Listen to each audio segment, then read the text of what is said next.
When people argue about morality, it feels like they're talking about as if there's facts to be discovered. It feels like they're talking about objective truth claims.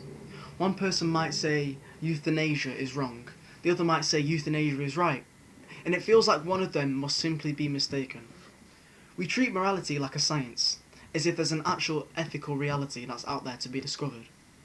But what if ethical statements aren't truth claims in the way we think? What if murder is wrong isn't a truth claim as the way the Earth orbits the Sun is? That's a meta-ethical question. Metaethics asks not, is abortion wrong? But it asks, what do we mean when we say something is wrong? And the most compelling answer that I find to that is a meta-ethical theory called emotivism.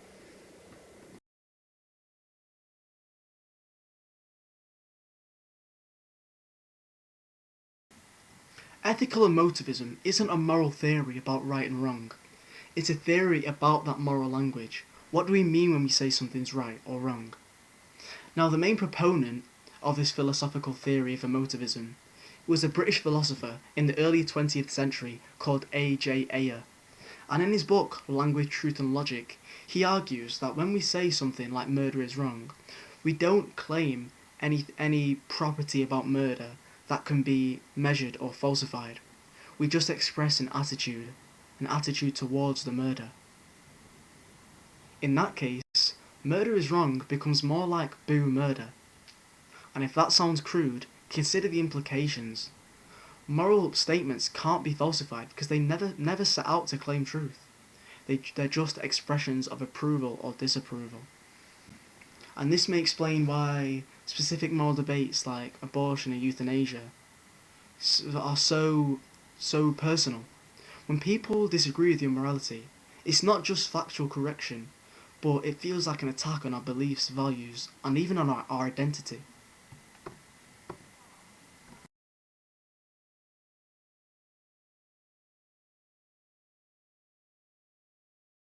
Now here is where it gets uncomfortable. Take incest for example. Most people instantly react. No, wrong, disgusting. But what if we take away the usual arguments?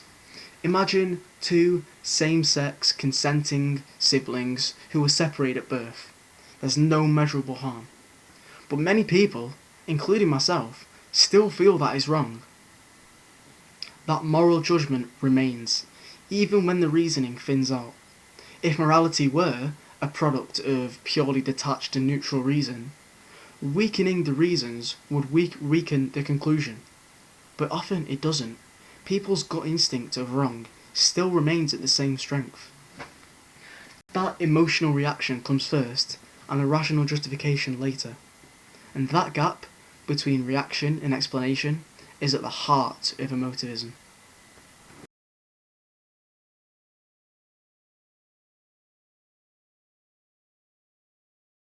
A common objection is this: aren't we evolved to have disgust towards incest? Isn't it just an evolved feeling rather than a moral feeling? Are we just saying ooh incest rather than boo incest? But this objection misses the point. Moral feelings aren't simple feelings like anger or sadness. They're complex feelings. They draw and are composed of those small and simple emotions, but when together they form a new emotion. Take anxiety, for example. Anxiety has its roots in fear, excitement, apprehension, and nervousness. But when they come together, anxiety creates its own emotion, its own state that's drawn attention to by the brain. Moral emotions follow the same suit. Take murder, for example. When people think about murder, they experience a range of emotions: sadness for the victim, empathy for the family of the victim, anger at the killer, and indignation at the whole situation. But when these form together, the moral emotion of boo murder becomes distinct. It's not just anger or sadness, but a blend. Call it the boo murder emotion. And for different people, the boo murder emotion might be a little bit different. One person might feel more angry, the other more sad. And there's a boo incest emotion as well. Sure, it may have its roots in evolutionary disgust, but it has other emotions tied to it as well. A feeling of wrongness, perhaps anger and sadness as well. And what's crucial here is that the boo incest emotion and the boo murder emotion exist in their own right, and they often are followed by reason. The moral emotions come first, and the argument comes later. That's the heart of emotivism.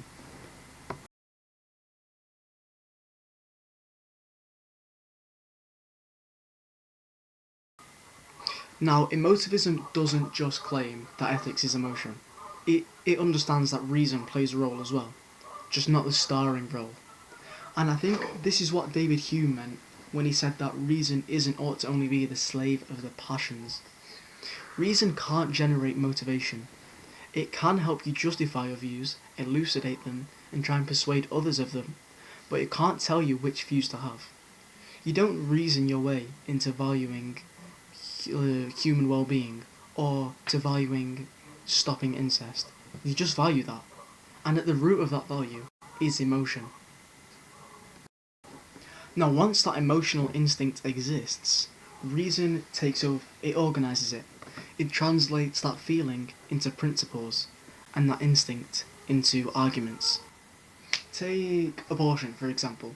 One person feels boo forced pregnancy, the other feels boo harmed potential life. These people may have different reactions, but they both share the same order of reasoning. They feel, the reaction comes first, and then they reason outwards. They talk about consequences, autonomy, and rights. Take gun law, for example, and this is a special case. One side might say we should have less guns because that means that there'll be less school shooters. Or someone else might say America should have more guns because then we could protect people from school shooters. If we look closely, we see that both opposing sides hold the same emotional principle, the same emotional feeling. Boo innocent children dying. The disagreement is not ethical. It's in reason, it's in implementation. They both have different ways of achieving that restriction of innocent people dying. The emotion overlaps, but the strategy diverges. Reason doesn't create morality, but it organises it.